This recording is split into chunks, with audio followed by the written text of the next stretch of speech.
What's up, guys? I'm Mike. Welcome back to We Watched a Movie. This is a spoiler-free Final Destination Bloodlines review. First off, expectations for this one have been fucking wild. It has been 14 years since we've gotten a Final Destination movie, since they wrapped it up in that neat little package that Final Destination 5 did. And typically, when these movies come out, critics cannot stand them. They hate them. You get instant Monopoly Man, Ace Ventura 2 reaction from critics when they see these movies back in the day. And in some cases, Final Destination 4, they're absolutely right to have that response. But this one came out to the tune of a 93% Rotten Tomatoes fresh rating.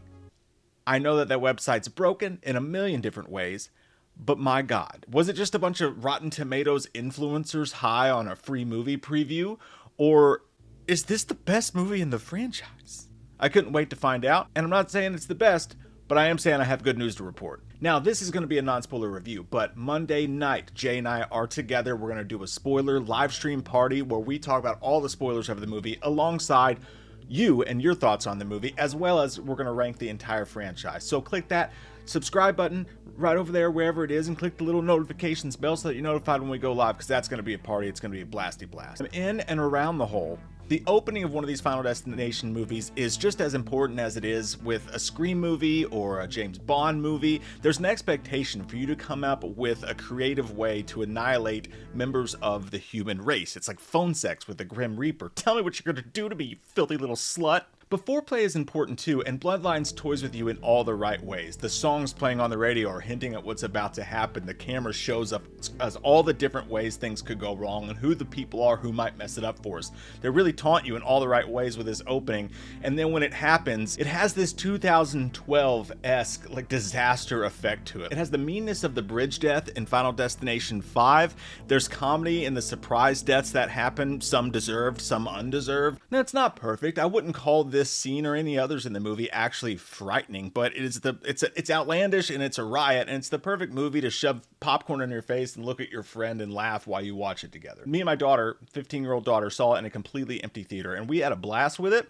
But I can imagine also how fun it would be watching it with the right crowd and everybody going crazy, because just the two of us were having a fucking ball. Now, the elephant in the room of this scene and this entire movie, and really most Hollywood movies in general these days, is the CG. You guys know me, I'm a huge stickler for practical effects. I think the world is way too easy on these movies with pure fuck shit CG being crammed down our throats while we shovel it in our mouths like a bunch of slow assholes. I'm really tired of it.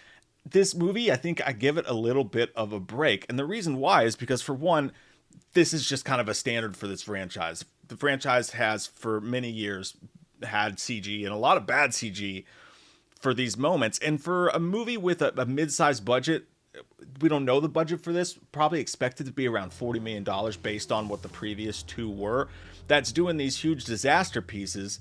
You can kind of understand that they're working with what they got. And so I give it a little bit of a break there. And to be honest with you, while you do notice it in the opening scene specifically, it's actually done really well. Like, as long as you can at least do it decently enough. Many of the deaths, for the most part, I think it's done good enough and okay. There's a couple moments where some face horror happens to people or whatnot that you could have easily hired a special effects person to go in and do that practically. Sometimes there is no excuse for these things. And it makes me, I literally turned to my daughter. I was like, oh, they could have used practical effects for that part. And she's like, I don't know how they would have done it. And I'm like, they do all kinds of shit. They could have done so much with that scene. That's just the standard these days. The deaths in the movie I thought were fantastic. The lead up to them was all done perfectly. You know what? It's probably the best paced and the most even film of maybe the entire franchise. I mean, because like there's not like 2 amazing deaths and 4 really shitty ones. It's just they're evenly spaced.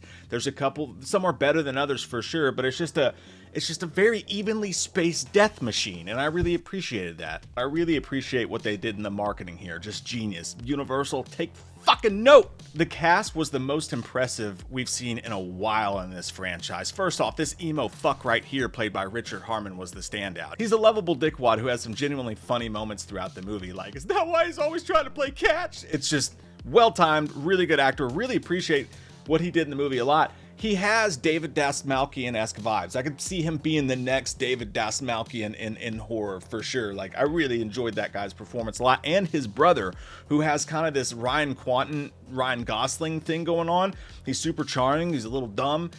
and his fear of death when it comes his possible time to die in the franchise is it's really just, it's lovable. I mean, it's likable. And I think horror, again, modern horror is doing a great job of realizing that you can take these victims in our movies and they can be likable. We can enjoy them. We don't have to hate their guts to want to see them die, and that makes us fucked up. A lot of the characters in this movie are likable and fun, and I enjoyed them. Specifically, the two brothers, I think, were standouts. The actual leads in this, like the lead family, is far less interesting than the ancillary characters for me, but they were fine too. And speaking of the family changes that they do in this movie, I really enjoyed what they did with the lore of Final Destination.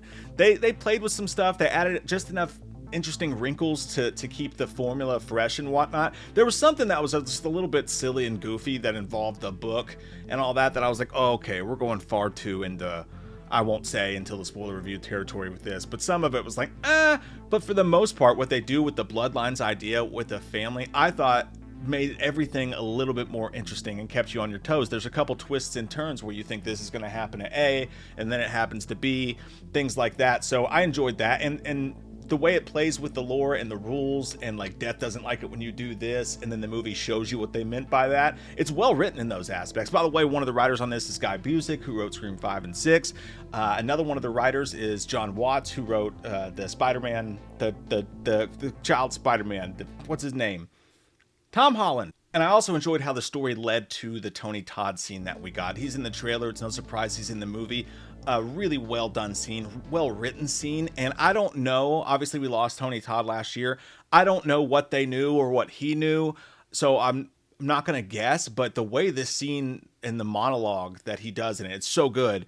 And the way it ties in and everything is so beautiful and perfect. It's a short scene. He doesn't have a lot of screen time. Does he ever in these movies? But I don't know if they knew something or whatever, but just the way it ties in was just pretty damn neat for sure. And you could get the sense that everybody on the set wanted to make this movie a solid, lovable, and fun Final Destination movie for him. Again, I don't know. I'm just saying the sense that I got from watching it. I could be totally wrong about that, but it was a really neat moment. It was really well written. And again,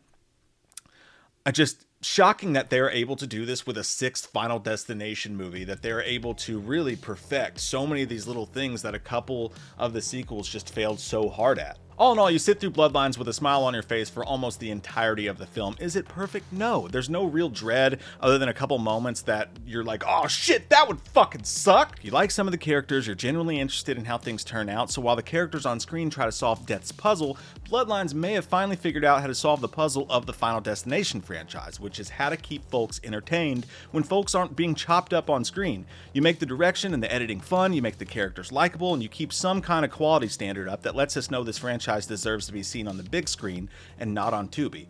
Well done. One of my absolute favorite movies of the franchise. Some of the most fun I've had in a theater this year. Again, don't expect perfection. It's still got those quirks of a Final Destination movie. It's still a little fucking silly, and it still lives up to that in my opinion. Solid Final Destination sequel. And perhaps one of the most rewatchable Final Destination movies since the very first film. But we will rank it, along with our spoiler review, along with your thoughts on the movie, Monday Night Live, so make sure you're there for that. I love your fucking faces. I hope you guys have an amazing day. Oh, by the way, I give it an 8 out of 10.